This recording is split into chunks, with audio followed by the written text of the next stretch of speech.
Welcome to Church Public, current events from a Christian perspective. Today, we're going to spend a few minutes talking about the passing of the Queen of England. Before you skip and change to another podcast, just give me a minute to explain the significance. Yes, of course, I'm an American and I still believe that America is the greatest nation. However, much of the morality, the faith, the rule of law that was written into the founding documents of America actually come through England, the philosophers, and even the documents like the Magna Carta, and other lessons learned through those events. I'm not going to get into all of that today, but I wanted you to understand that foundation from where America comes. Secondly, as Western nations more broadly, we've been similar to England, especially in culture and in faith. So we can learn from England, and I think in this example, we can learn how to incorporate our faith into different aspects of our lives, which is what I really want to do on this program. This is current events from a Christian perspective. This is how you take your faith from your home, from your space, into the public square.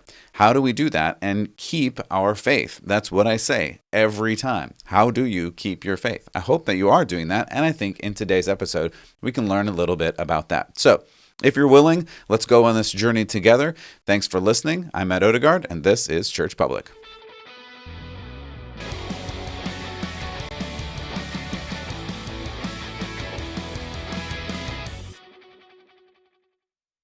Welcome back to Church Public. My name is Matt Odegaard, and I am your host today. I really appreciate you stopping by, and we have a lot to get to today. Actually, today we're just going to focus on one big thing, and that is the passing of the Queen of England. And I know, you're still sitting there thinking like, I'm in America and I don't care. Well, I hope you do just a little bit, and hopefully by the end of this, you may even care more. We'll see how things go, but I just want to explore this from the perspective of what can we learn? What can we learn from her 70-year reign in England, and is there anything we can apply to our very lives today? And I would hope that the answer is yes. That's my inclination anyway. So if you haven't already and you want to check out other of the podcasts that I've produced, you can go to churchpublic.com. You can go to all of the podcast places. If you want to like and subscribe, you can go to any of the podcast places, hit the subscribe button, hit the like button, hit the notification button. If this is helpful to you and helps you live out your faith in the public square, if this is helpful to you and you think it might be helpful to somebody else, hit that share button and launch it off to your friend through the phone, and that way they can learn how to follow Jesus and go out into the public square. That's my hope at any rate. So thanks again for being with me here today. Let's get right into this. Okay, so in her first Christmas address in 1952, Elizabeth asked for prayer for her coronation the following June. And this is where I actually want to start. I want to start with this prayer. And I know many different world leaders pray. Not all of them really believe what they're saying. Okay, I get that. We can grant that. But I think this is a good prayer. And I'm going to give you two prayers that that we begin with here, that Queen Elizabeth II prayed. The first one I think is interesting, and it's interesting for this reason. It's interesting because she, like her namesake, Queen Elizabeth I, was embroiled in kind of a religious issue, a religious battle. There were certain denominations of churches, and I'm not going to get into all of that, though we will talk about Queen Elizabeth I in a moment. But this prayer illustrates that, and I believe that's what she's talking about when she says this, quote, "I want to ask you all, whatever your religion may be, to pray for me on that day," speaking of her coronation, continuing, "to pray that God may give me wisdom and strength to carry out the solemn promises I shall be making, and that I may faithfully serve Him," with a capital H, referring to God, "all of the days of my life," she said. Now, I do think when she's talking about whatever religion it may be, I really do think she's talking about the different denominations, not necessarily Buddhism or Hinduism or Muslim or other things like we think about now. Because again, this was decades and decades and decades ago, more than 70 years ago at this point. So, in another Christmas address a little bit later in 2000, Queen Elizabeth said this, quote, "For me, the teachings of Christ and my own personal accountability before God provide a framework in which I try to live my life. I, like so many of you, have drawn great comfort in difficult times from Christ's words and example." She went on to say, "I believe the Christian message, in the words of the familiar blessing, remains profoundly important to us all. Go forth into the world in peace, be of good courage, hold fast to that which is good, render to no man evil for evil, strengthen the faint-hearted, support the weak, help the afflicted, honor all men. She concluded with, it's a simple message of compassion, and yet as powerful as ever today, 2,000 years after Christ's birth. The Queen ended. I think this is a fantastic prayer. It actually sums up really all of Christianity and is amazing that a world leader said it. And I've brought you prayers from other world leaders as contrast. I'm not going to bring them up today, but some world leaders say, quote unquote, God, or quote God, in not exactly the correct way. In fact, I'm working on another episode where we'll hear some more of that. But in this instance, she basically hits all the points correctly. And I think that is incredible for a world leader who has literally all the power in the world at her fingertips. And as we've said before, the quote is, power corrupts and absolute power corrupts absolutely. And we see that happening over and over and over again throughout the course of history. And it is phenomenal, incredible, tremendous that this particular world leader does not seem to have let that power go to her head. By all accounts, she was a woman of faith, and that grants, I think, this brief review of what we can learn from her life. So, as you know, the Queen of England, Elizabeth II, had passed away this week after more than 70 years as monarch of England. Buckingham Palace issued the statement on Thursday, quote, the Queen died peacefully at Balmoral this afternoon. She was 96 years old. Then, sadly, many in the younger generation and many on the left celebrated her death, and not in a good way. They celebrated her death because of her reign of symbolic colonialism and connection to all sorts of evil. That was some of their words that I saw going around social media. I think really what the left hates more broadly is just Western civilization, and really they've said as much. They hate that we have a foundation. They hate that we have a rule of law. They hate that there is authority. And they hate that there's authority beyond them, which the Queen has pointed to, and I continue to point to, in our God, the King of Kings. The left hates this. I mean, even the name the left comes from the French Revolution, where all of the progressives sat on the left and all of the religious and conservative people sat on the right, and the left wanted to literally get rid of, and in some cases actually got rid of off the planet, those that were on the right, especially the religious leaders. They hate Western civilization. They hate God. They hate all of this. And that is the similar sentiment that we saw as the passing of this queen occurred. It is all, of course, also rather ironic, though, since the very platforms, computers, phones, internet, and much of the wealth in the Western world comes from the capitalism that was only made possible because of countries like England and then, of course, America. I go back and forth. I'll just share this briefly. There was a post from apparently a Carnegie Mellon professor who, right before the Queen died, said, quote, I heard the chief monarch of a thieving, raping, genocidal empire is finally dying. May her pain be excruciating, end quote. So there is a lovely and wonderful sentiment that this professor of an American institution said. And apparently she just continued to double down. The institution, Carnegie Mellon University, said, quote, we don't condone this offensive and objectionable message posted by this professor. I'm not even going to name her because I don't care.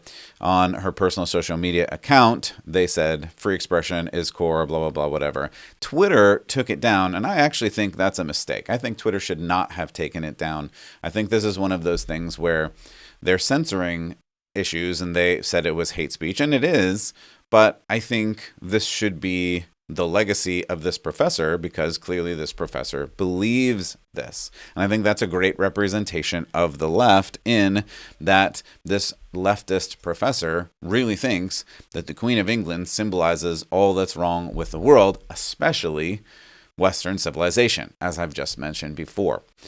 And by no means was this particular professor alone. Many people had statements like this that really denounced the Queen, colonialism, Western civilization more broadly, etc., etc. I'm not going to get into that too much because I don't want to color this discussion with all of the negativity. It does, though, stand to note that this negativity was and is present. And we not only see it in Britain and on Twitter and on social media towards the Queen, we see it towards America. And I've covered that over and over again. Many people are covering things like that, and we just need to understand that this is the sentiment of the modern left. The modern left does not like Western civilization, which is why I think this is really an important subject to look at. And the character of the Queen herself is an important character to look at as we recognize what is a good thing that we can take from this, and are there any bad things that we can learn as well? So for those who are interested in more culture broadly, I think this passing of the Queen represents the true end of an age. I really do. The age that she has lived through, and think about that. Think about what has happened in the last 70 years. It is an incredible changing of events from she literally served in World War II as a driver, apparently. There are some funny stories about that. I'm not going to get into all of the history of that. But from there all the way until yesterday or Thursday, depending on when you're watching this, is an enormous change in both the world technologically and culturally. And that's what we want to look at more so today. A lot of technological changes, which of course have driven culture, but the cultural changes are the thing that we need to figure out what is good, what is not good, and what can we learn from. This age that she has lived through and in part presided over really has seen countless of these changes. As I mentioned, technology, but also in culture. And what I would say, as others are saying as well, really the decline of the Western world. I think this really is a major turning point in world history, and we'll see that unfold as we go forward. But before we go forward, let's just go back for a moment and back in time, because this really is, and is already beginning to be named, the Second Elizabethan Age. And for those history people out there, you may remember the First Elizabethan Age. And that goes back to Elizabeth I, who was a great leader in that particular age and space of time. Her great achievement was really reestablishing the legitimacy of the British kingdom after her father, King Henry VIII, well, let's just say, made a mess of it.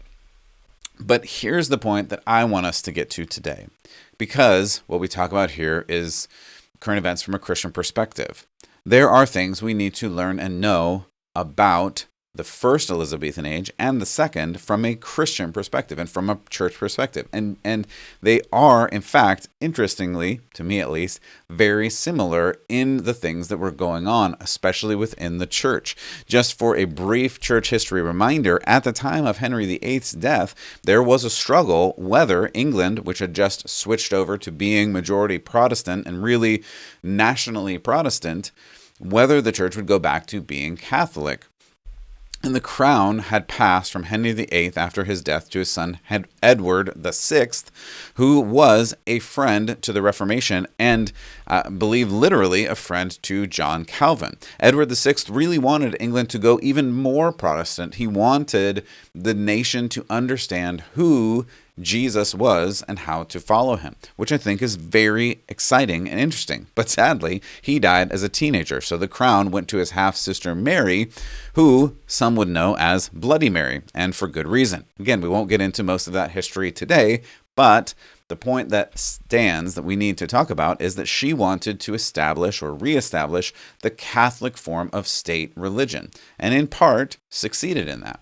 So when Mary died, she was succeeded by her half-sister Elizabeth I, and the First Elizabethan Age began.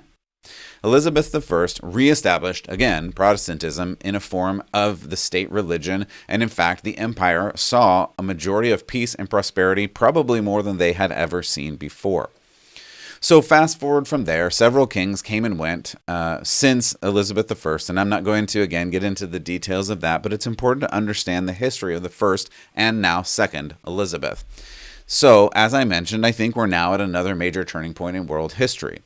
Even back to the beginning of Elizabeth's reign, that was another turning point. Elizabeth II, the queen who has just passed knew she would become queen at a very young age. And unlike most of the young people today in the social media age, and an age that bore responsibility with poise and seriousness, the queen was in that earlier age. And I think that's why there's so much significance here. She carried for 70 years the reign and role of that responsibility, poise, decorum with her, and brought, I think, the almost, at least the English and England generally, but perhaps more of the broad Western civilization. That can be debated, but I do believe she had a large role in that, just by her presence and her service to the nation and to the world. And we're going to listen in a moment to her promise at age 21 in a moment when she discovered that she would soon be queen. But I do want to just pause and drill down into this for a moment, because this is the contrast that I want you to see, experience, feel, and understand. That this queen knew at an early age, perhaps as young as 10, that she was going to be queen. At 21, we're going to hear this word that she says about her time as queen, her promise and her request as she moves into that. We're going to listen to that in a moment. But I want you to think about 10-year-olds, 21-year-olds, 31-year-olds now, and do they, by and large, hold to a feeling of responsibility, a feeling of service to their family, to their community, to their city, to their nation? Or, on the opposite side of things, do they constantly say, what can you give me? How can you give me more? How can I get more? Do I deserve more? Or don't I deserve more? And why don't I have more? Which of those sides do you see the majority of youth in America landing? That's the question that I think we need to look at culturally. Where are we? And really, where do we need to go? Where should we go? Where could we be if more people spoke like this? On my 21st birthday, I welcome the opportunity to speak to all the peoples of the British Commonwealth and Empire, wherever they live, whatever race they come from, and whatever language they speak. I declare before you all that my whole life, whether it be long or short, shall be devoted to your service and to the service of our great imperial family to which we all belong. But I shall not have strength to carry out this resolution alone unless you join in it with me, as I now invite you to do. I know that your support will be unfailingly given. God help me to make good my vow, and God bless all of you who are willing to share in it. I think that is incredible. And feel free to rewind and listen to that again, because I think it's so worth it to hear. Her promise at 21 in 1947 is that of service and dedication for her life. She makes this solemn declaration on her 21st birthday. Again, think of yourself at 21. Think of your kids at 21. Think of the majority of kids at 21. Are they thinking anything like this? And you can brush it away and say, well, she was a queen, so she knew it was going to be like this. I don't know. Are any children of any age that much more mature than others? Maybe that's true. Maybe she just knew she was going to be a queen, so she matured faster than most. Or maybe this is a different age and a different level of responsibility and service that was present in that age in people generally, and we need to bring some of that back. We'll talk more, because I am going to tie this into Bible at the end, so just hang on and stick with it if you can.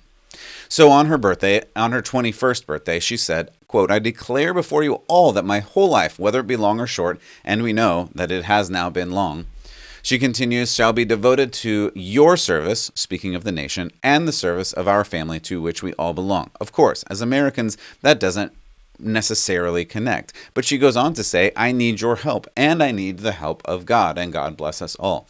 Again, another prayer and another request, another petition that I think is really admirable that we can learn from. Because then, from there, in 47, we move 10 years later into 1957, into this age, and don't check out yet, because we're not going decade by decade. I'm gonna skip forward in time very quickly here after this, but I just want you to understand this foundation because I think it's so good for us to really understand where she was coming from and now where we have landed. Because we've moved, and even in this 10 years in between these two clips from 47 to 57, we moved quite a bit. And we moved into this age which she describes as cynical. And I think we're still there, but listen to this. This is a little bit longer of a clip, but I think it is worth it. So let's hear what she has to say. I very much hope that this new medium will make my Christmas message more personal and direct. It's inevitable that I should seem a rather remote figure to many of you, a successor to the kings and queens of history, someone whose face may be familiar in newspapers and films, but who never really touches your personal lives. But now, at least for a few minutes, I welcome you to the peace of my own home. That it's possible for some of you to see me today is just another example of the speed at which things are changing all around us. Because of these changes, I'm not surprised that many people feel lost and unable to decide what to hold on to and what to discard, how to take advantage of the new life without losing the best of the old. But it's not the new inventions which are the difficulty. The trouble is caused by unthinking people who carelessly throw away ageless ideals as if they were old and outworn machinery. They would have religion thrown aside, morality in personal and public life made meaningless, honesty counted as foolishness, and self-interest set up in place of self-restraint. At this critical moment in our history, we will certainly lose the trust and respect of the world if we just abandon those fundamental principles which guided the men and women who built the greatness of this country and Commonwealth. Today, we need a special kind of courage, not the kind needed in battle, but a kind which makes us stand up for everything that we know is right, everything that is true and honest. We need the kind of courage that can withstand the subtle corruption of the cynics. Such a good message. And that was in 1957, so many decades ago, but I feel like it could have been given yesterday. And it covers several issues that I cover all the time, and hopefully you're thinking about as well. The first thing at the end is that she talks about people just being cynical. And I think that is ultimately where people are. They just don't like what is, so they question everything or throw away everything. That cynical nature of people is so destructive. It really just is. This idea, and I don't want to get too much into the philosophy of deconstruction and the philosophy of postmodernism, which is ultimately about deconstruction, but that is the kernel of it. That's the foundation of it. The postmodern movement, which began to occur right around the time that she gave this message, really is still alive and well, or has killed everything around it. But the point of it all is to deconstruct, to remove the things that are in order to put in place the things that people want to be. The only problem is the things that they want to be mostly don't exist. And that's about as deep into philosophy as I want to get right now, but that is the reality she was remarking about so many decades ago, and the reality that I talk about and others talk about all the time today. In that, people, she says, quote, "The unthinking people throw away the old in the search for something new." But what does that even mean? And what does that look like? And you get rid of traditions, especially, and I'm holding up, if you're just listening, I'm holding up the Bible, especially throwing away God, throwing away the Bible, throwing away the traditions of the past in that way for something new, which is something, or what, or paradise on earth, or utopia, or unicorns and rainbows. I don't know. They don't know. No one can actually point to what we go to. It's just that the patriarchy is bad, and colonialism is bad, and men are bad, and white people are bad, and everything is bad except for what I want, which isn't bad, except for might be bad someday. I don't even know. And if that makes you dizzy, it's because this is just dizzy. it just spins around endlessly and never really lands anywhere because it's not solutions, it's just complaints. And just complaints cannot get you to any goal. They just can't because our culture is cynical. And then, of course, she moves on to talking about needing courage. And I think she speaks about it so well. And that is what we need. And I've talked about that too. We do need courage. We need a courage for this age. I'm going to point specifically to a courage from Jesus, from the Bible, the courage to know that God is still in control, which I believe he is, because he is still the King of Kings and the Lord of Lords. And hopefully throughout this whole thing, you're not hearing me love England so much or love the monarchy so much. I'm pointing to a person who was chosen to serve and served well. And I think that's the thing, regardless of where you are, is the thing we need to point to. It is not to be cynical, not to be jaded, not to throw away the things of the past, especially not to throw away traditions and things like the Bible and Christianity and deconstruct all of those and come up with something new, which isn't really anything. Rather, we should move towards understanding what has gone before so that we can build upon them and make them better. And I think that is the courage that we need. And the courage is going to come right now in the form of standing up against culture, which is going to say, you're wrong and you're bad and you're evil for not agreeing with me. So this is where we need to move to. We need to move to a place, not that we think of ourselves so high and mighty, but that we think of ourselves that we need to learn and we need to grow and we need to get better. Sure, the Queen was not perfect, of course. None of us are. But I think she was a lot more composed than you or I are. And she did that running an empire for 70 years. So that leads us to the Bible. That leads us to the Christian perspective and the perspective of service. And I think that's what she emulated really well. Better than most in history as I've seen. This is where we started, and this is where we're returning Christian perspective to service. The common phrase, as I mentioned a little bit earlier, is you deserve. Much, if not all, of advertising and social media and generational mottos is something like you deserve. You deserve this. You are owed this. The world owes you this. However, when we look at this from a Christian perspective, Jesus had a very different message. In fact, the opposite message. His message was not that you deserve, but that you are to serve. This is the thing that we need to get lined up in the correct way. And even the disciples messed this up a little bit. In Luke, we read about a dispute arising among the disciples when they wanted to basically be the best. They wanted to sit next to Jesus. They wanted to have all the pomp and circumstance of the kingly progression that they felt they were in. Again, Jesus, the King of Kings, the Lord of Lords, they were with him. They knew it, so they wanted some of the glory, right? So in Luke, we hear this. A dispute arose among them, the disciples, of which of them was to be considered the greatest. So Jesus, always helping us understand who we are, said to them, the kings of the Gentiles lord it over them, and those who exercise authority over them call themselves benefactors, rulers. Verse 26, but you are not to be like that. Instead, the greatest among you, hear this, should be like the least, and the one who rules like the one who serves. For who is greater, the one who is at the table or the one who serves at the table? Is it not the one who is at the table? But I, Jesus says, am like the one who serves. Luke 22. This is the reality of our call as Christians. We are to serve others. We are to not pretend that we are the best. We're not to pretend that we have it all together, but rather, what can we give? It's not I deserve this. It's how can I serve you? And that is not language that this cultural reality likes, uses, encourages. We just don't talk like that. We don't work like that, but we should. Why? Not because I'm saying it, because Jesus himself said it.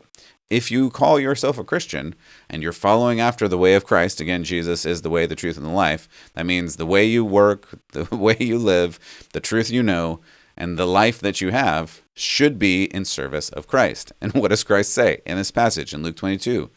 You need to serve. I can't imagine how difficult it must have been. This is from a human perspective, in a relational and a family issues and all the things and all the drama of 70 years of ruling for the queen to go through. Yet, she, from the very beginning, as you heard, was dedicated to serving her people. And it seems, overall, she did it very well. But if you back up, you know that as queen, she was owed everything. But she served more and perhaps better than most people ever will. Again, I'm not a loyalist. I believe that America is the greatest nation ever founded on earth and will continue to strive to make it better as far as it depends on me. However, noting a legacy of the Queen and how she modeled service really is something I think we all can learn from. Of course, the ultimate model is Jesus. And when we see the traits of Christian living here on earth, I think we should take notice. If you follow Jesus, don't dwell on what you think you are owed. Instead, think about how you can serve. From queen to beggar, serve as unto the Lord. For God himself has asked this of you. For Church Public, I'm Matt Odegaard. Keep the faith.